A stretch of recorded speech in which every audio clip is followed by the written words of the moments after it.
अगली खबर ग्वालियर से, क्योंकि ग्वालियर जिले के राजस्व विभाग का रिकॉर्ड रूम इन दिनों सुर्खियों में है। इस रिकॉर्ड रूम में जिले की सन 1954 से लेकर आज तक की जमीनों के दस्तावेज मौजूद हैं। लेकिन सबसे हैरानी की बात यह है कि अब इस रिकॉर्ड रूम से जमीनों की फाइलें गुम हो रही हैं। वो भी एक दो नहीं बल्कि 4 से 5 ट्रक फाइलें चोरी हो गई हैं। मामला कोर्ट पहुंचा, लेकिन पुलिस का जवाब सुनकर हर कोई हैरान रह गया। अंधे कत्ल से लेकर कई वारदातों के खुलासे में मास्टर मध्य प्रदेश पुलिस के हाथ ग्वालियर के रिकॉर्ड रूम से हुई 5 ट्रक फाइलों की चोरी के मामले में अब तक खाली है। ये हालात तब हैं जब मोती महल के रिकॉर्ड रूम के आसपास कई सीसीटीवी कैमरे लगे हुए हैं। बताया जा रहा है कि जो फाइलें गायब हुई हैं उनमें शहर की बेशकीमती जमीनों और ट्रस्टों का रिकॉर्ड है। लेकिन मामला कोर्ट पहुंचा तो पुलिस ने सीसीटीवी से कोई भी सुराग मिलने से इनकार कर दिया और पुलिस ने पाया कि स्मार्ट सिटी के जो कैमरे थे बंद थे और गाड़ी की जो नंबर प्लेट थी वो ब्लैक करी हुई थी, तो नंबर स्पष्ट नहीं देख पा रहे।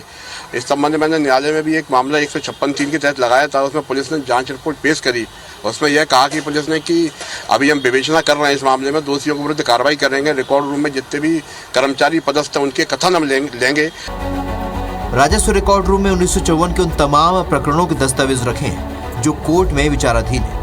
जमीनों के नामांतरण की प्रक्रिया में उलझे हुए हैं या फिर कोई बड़ा संपत्ति विवाद है। पहले यहाँ खसरा खतौनी भी रखे रहते थे, लेकिन अब केवल प्रकरण संबंधी दस्तावेज ही रखे जाते हैं। रिकॉर्ड रूम से 5 ट्रक का रिकॉर्ड गायब होना बेहद गंभीर मामला है, क्योंकि उन्हीं रिकॉर्डों के आधार पर पता लगता है कि कौन सी जमीन सरकारी है। वह रिकॉर्ड रूम के इंचार्ज कहते हैं कि बार बार लिख कर दे चुके हैं कि रिकॉर्ड रूम की सुरक्षा में पुलिस कर्मी लगाए जाएं, लेकिन विभाग नहीं सुन रहा।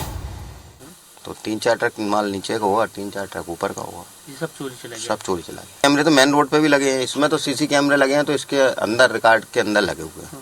बाहर कोई कैमरा एक लगा था तो वो तार काट दिया चोरों ने, तार टूटा पड़ा उसका। लिख चुके लेकिन नहीं हुआ सुधरा।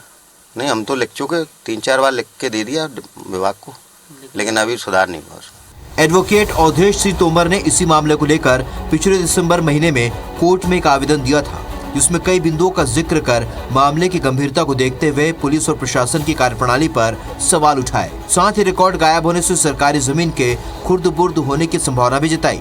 वहीं क्षेत्रीय सांसद विवेक शेजवलकर और कांग्रेस के विधायक भी चिंतित हैं और जांच की मांग कर रहे हैं। तो दुर्भाग्यपूर्ण है प्रशासन का इस तरह का रवैया। उसकी जितनी मैं कहूँ निंदा की जाए उतनी कम है। अगर इतनी महत्वपूर्ण फाइलें वहाँ से गायब हुई हैं तो उसकी जांच होनी चाहिए। संबंधित लोगों को बुक किया जाना चाहिए। पुलिस सरकार के इशारे पे डांस कर रही है और जो सरकार कह रही है वो पुलिस कह रही है, जबकि सबको मालूम है ये फाइलें सरासर गायब हुई हैं। और इन फाइलें किसने गायब करी हैं, किसके इशारे पे गायब हैं, जो सरकारी गायब कर रही है। आइए आपको बताते हैं कि रिकॉर्ड रूम में कब कब चोरी हुई है। 15 जनवरी 2019 में चोरी हुई, पड़ाव थाने में केस दर्ज किया गया। 18 सितंबर 2021 में भी चोरी हुई, ये मामला भी पड़ाव थाने में दर्ज हुआ। 8 फरवरी 2022 में फिर दस्तावेजों की चोरी हुई, जिसका केस पड़ाव थाने में ही दर्ज हुआ और आज तक किसी भी चोरी का खुलासा नहीं हुआ है। बहरहाल लगातार सरकारी दस्तावेजों की चोरी हुई है। कई सवाल उठ रहे हैं, क्योंकि जो कागज चोरी हो रहे हैं वो मामूली नहीं है। बड़ा सवाल यह है कि इस मुद्दे पर सरकारी अफसर गंभीर क्यों नहीं है। नासिर गौरी, IBC 24 ग्वालियर।